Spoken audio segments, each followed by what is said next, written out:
What's the latest information on Republican hopes for winning the 2026 House elections? What's going on in Minneapolis, and how does that affect the 2026 elections? Hello, everybody, and welcome to the Honor and Knowledge channel. I'm wearing my hooded sweatshirt. It's cold here in South Florida today. It's going to be cold again tomorrow. Maybe it's a Senator Fetterman look-alike, but that's not what I'm doing. It's just cold. First, let's talk about the Fox News poll. I want to ask you about some polls that we've got out this week. This looks ahead to the midterms. We've got Fox News polling out on congressional vote preference.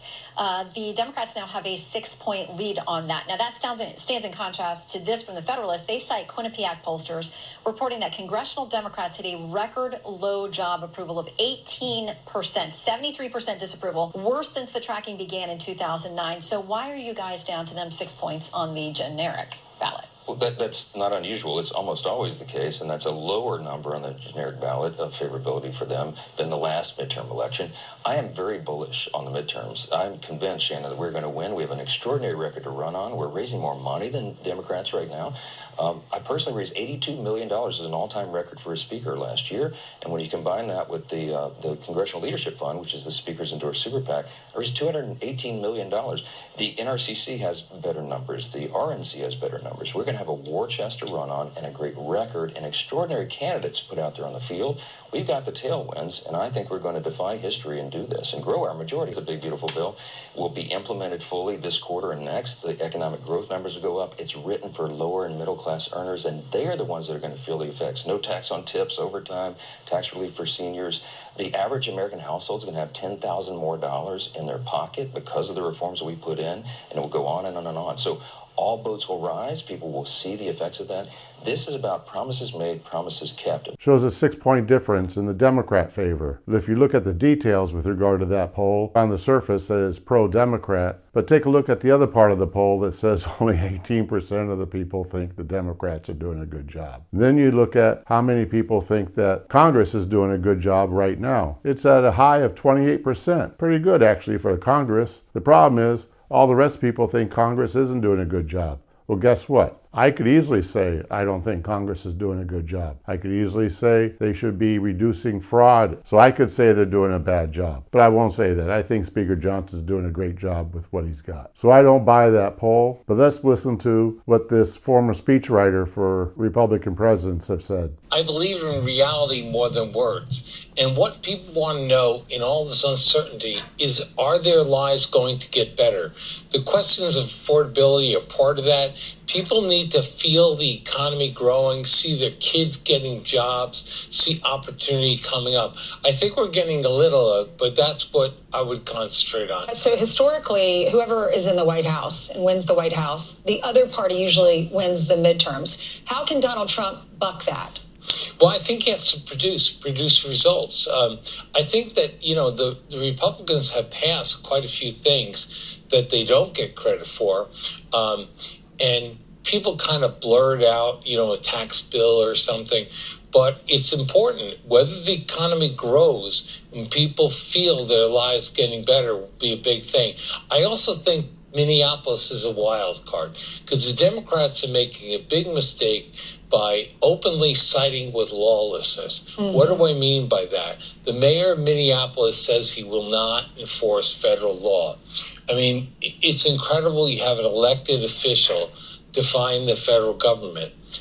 We haven't had that in a few decades. And I don't think a lot of people might be uncomfortable with all the ICE arrests and everything, but people don't want lawlessness. And I think it's a mistake if the Democrats side with the people on the street trying to impede ICE. Yeah, I agree with you. It's just common sense. You can't get in the way of a police officer, even if you don't agree that they're there. And when you're watching all these stories about what's happening in Minnesota, Minneapolis in particular, who wants to live there? And that's kind of the message spreading around the country. The leaders can't get control of what's happening. Donald Trump is sending a new leadership there. So we'll see how that all plays out. But as we're all getting ready and preparing for our taxes, there's no tax on tips. There's no tax on Social Security. There's no tax on overtime. Gas prices are down. Donald Trump was talking about the stock market, said it's record-setting stock market in recent weeks. So all of this is going to help the American taxpayer. And then interest rates could go down when we have a new chair, which is coming up in a few months. Now, the part of the clip I really want to focus on here, what the Democrats up north are saying about not supporting the federal laws against illegal immigration and not supporting the ICE operations when they want to deport illegal aliens. He was referring to Governor Wallace, a Southern Democrat. Yep, the only difference between Governor Wallace saying that desegregation is bad and the Northern Democrats saying illegal alien deportations is bad is that one group of them are Southern Democrats. They were anti-black, and the other group today are Northern Democrats. They're anti-USA.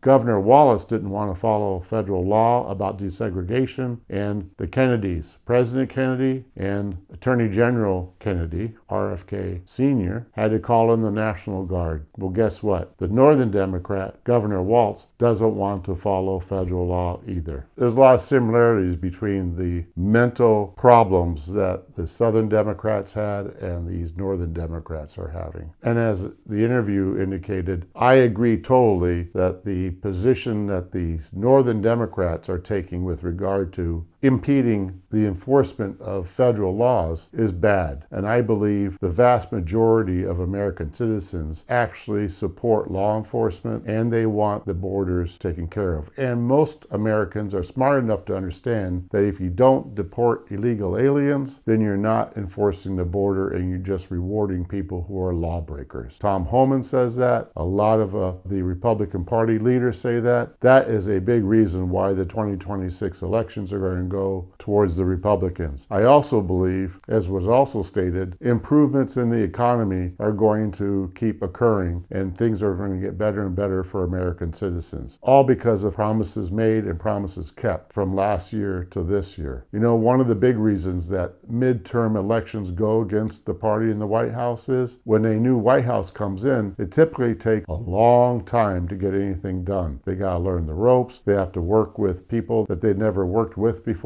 But you know what? In this case, we went to Trump speed last year. Senator Thune and Speaker Johnson did a pretty good job supporting Trump in going to Trump speed and getting a lot done last year. That normally would have taken 2 or 3 years to get done, or maybe never get done. It was done fast. And that is another big reason why the Republicans are going to do well in the 2026 elections. In addition to that, one of the reasons that we're going to do better is because the Democrats are not going to be able to manipulate the vote as much as they have in the past. And one of my best examples of that is what's going on in Fulton County, Georgia. You know, where they recently identified that they had processed 315,000 votes during the 2020 election improperly. They processed them improperly. Remember, that's a place that had a plumbing leak in the voting count place. And then they told the Republicans that were monitoring the election counting, the vote counting, that there wasn't going to be any vote counting in the middle of the night.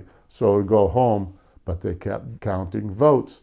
Those Democrats, wow, they kept counting votes. And I think that's probably where the 315,000 came in. And very recently, it was also identified that for years and years and years, they haven't been keeping the proper copies of things in order to validate that the votes were being done properly. So why would people not want to keep the evidence that voting was done properly? Things that make you go, You know what? President Trump is dealing with an awful lot. He's about ready to fix Iran, I believe. Don't know what he's going to do, but I assume something's going to happen. You know, I was a nuclear submariner on those pictures that they show you of all the ships out there around Iran right now. You don't see any submarines there, but they're there. You know, the missile subs have got 154 Tomahawks on them, but I assume at least one of them is there. And speaking of the submarine and those Navy ships and the Marines and the Air Force and Army, Coast Guard, yep, there's Coast Guard there, and Space Force people. Everybody's there. God bless them and God bless their families. Keep them all safe. God bless you.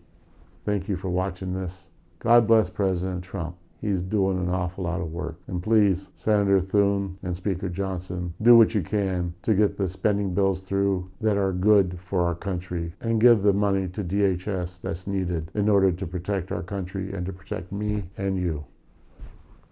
Thank you very much for your time. Thank you for watching.